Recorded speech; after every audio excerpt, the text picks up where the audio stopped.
You'd think unloading a few boxes in broad daylight would be the most boring part of moving day, but in Harmony Ridge, California, it apparently qualified as a national security threat.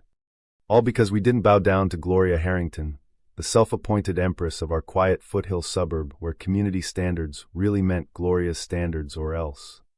Gloria spotted us the second our U-Haul backed in. Short, razor-sharp bob haircut that screamed control freak, pastel cardigan buttoned to the throat despite the 85-degree heat, and that ever-present clipboard clutched like a holy relic. She power-walked across our new lawn like she owned the mortgage. "Excuse me, you cannot simply move in without submitting the official HOA move-in packet, obtaining board pre-approval, and paying the $150 orientation fee. This is a clear violation of Section 7.3. My wife, Major Sophia Reyes, fresh off a deployment that earned her a chest full of medals and the respect of half the county, set down the box labeled kitchen towels with the calm precision of someone who'd defused actual bombs. "We closed escrow yesterday, ma'am. Deeds recorded at the county. We're legal homeowners." Gloria's eyes narrowed behind her oversized sunglasses. "Not according to our records. We have strict protocols to protect community integrity. Break-ins happen. You two look highly suspicious." She ignored me completely when I stepped out and introduced myself as Jake Harlan, then whipped out her phone with Oscar-worthy drama. "Sheriff's Department? This is Gloria Harrington, president of the Harmony Ridge HOA. I have possible squatters or trespassers at 1422 Sagebrush Lane. A woman is hauling boxes without authorization. Send someone immediately." 15 minutes later, Deputy Ramirez rolled up. Gloria rushed him like a general claiming victory. "Officer, thank goodness. These people are violating every covenant we have." Deputy Ramirez scanned the scene, his eyes locking on Sophia. The stern cop face melted into a grin. "Major Reyes? Holy smokes, it's you. I pulled security detail with your unit back in 18. Never thought I'd welcome you home literally in my backyard. Anything you and your husband need, ma'am, you call me direct." He tipped his hat, shot Gloria a dead serious look, and said, "Ma'am, filing a false report to waste law enforcement resources is a misdemeanor. That's your one and only warning. Have a nice day." Gloria stood there sputtering like a sprinkler with a kink as he drove off. Her clipboard actually drooped. But the real storm was just brewing. 3 days of creepy silence followed. Then our brand new, perfectly legal trash bins vanished from the curb overnight. Not tipped, not damaged, straight up poof. Our neighbor Mr. Chin leaned over the fence sipping coffee. Gloria calls it aesthetics enforcement. If she doesn't approve the sticker or the placement, stuff just disappears for the greater good. The next morning our security cameras, the discreet ones we installed after the welcome wagon, pinged at 4:47 a.m. There was Gloria in black yoga pants and a ridiculous floppy gardening hat, creeping across our property with a laser measuring tape and digital level like a budget ninja. She paced the flower bed muttering, "Non-compliant spacing. Exceeds approved beige tone palette.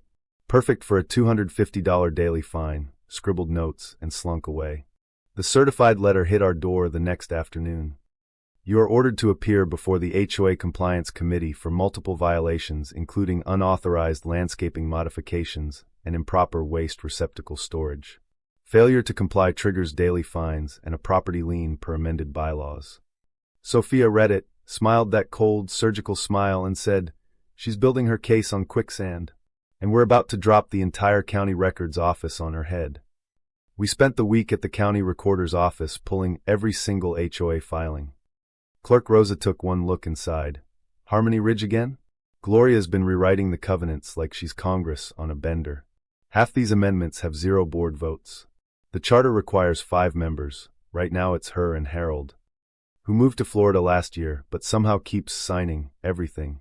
We had her cold, forged signatures, no quorum, brand new rules letting the HOA slap liens after 15 days and pocket administrative fees. Plus the shell company she'd used to funnel dues into her own kitchen remodel. Saturday morning at the rec center hearing, Gloria sat behind a folding table looking smug as a cat with cream. "State your names for the record. You have violated sections 7.3, 12.4, and the very spirit of our covenant." Sophia placed her phone on the table, hit play, and let the 4:47 a.m. creep show roll in crystal clear.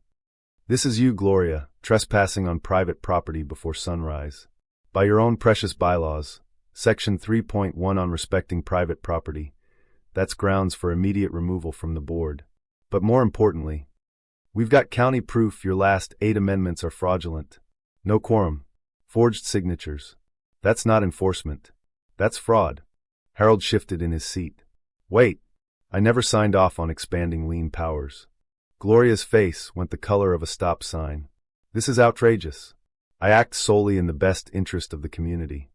Best interest or your bank account? Sophia fired back. We've already shared everything with the DA's Public Integrity Unit. They were very interested in those missing grant funds. We didn't need to say more. The machine was already rolling. The county called an emergency town hall 2 weeks later. The rec center was standing room only. Neighbors who'd avoided eye contact for years now packed shoulder to shoulder. DA investigator Carla Mendoza stepped to the podium.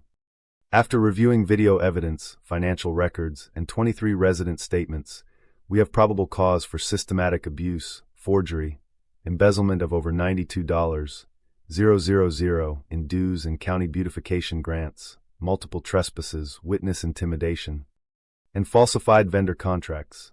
One of those vendors paid for Gloria's new granite countertops. Story after story poured out like water from a broken dam.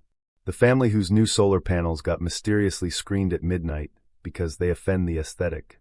The single dad fined $1,800 for his kid's basketball, hoop being 3 inches too tall. The elderly vet whose American flag was confiscated on the 4th because it was too large and too patriotic. One woman tearfully described how Gloria inspected her backyard while she was at work and removed her rose trellis, then billed her for the labor. When Carla announced the arrest warrant, the room exploded in applause and relieved laughter. Gloria was taken into custody 48 hours later after surveillance caught her frantically shredding documents in her garage. The look on her face when the cuffs clicked, pure, delicious disbelief, was the kind of karma you can't script. In the months that followed, the old HOA was dissolved by court order. A new resident-led neighborhood collective took over with meetings streamed live, no buried amendments, and zero tolerance for clipboard tyrants. Fines became friendly suggestions. The approved beige-tone palette became optional. Kids rode bikes without laminated warnings. Porches sprouted mismatched chairs and real personalities. One Saturday, Mr. Chin brought over a 6-pack and said, "Never thought I'd see the day." She turned neighbors into enemies. You two reminded us we're supposed to be a community. Sophia raised her bottle toward the sunset.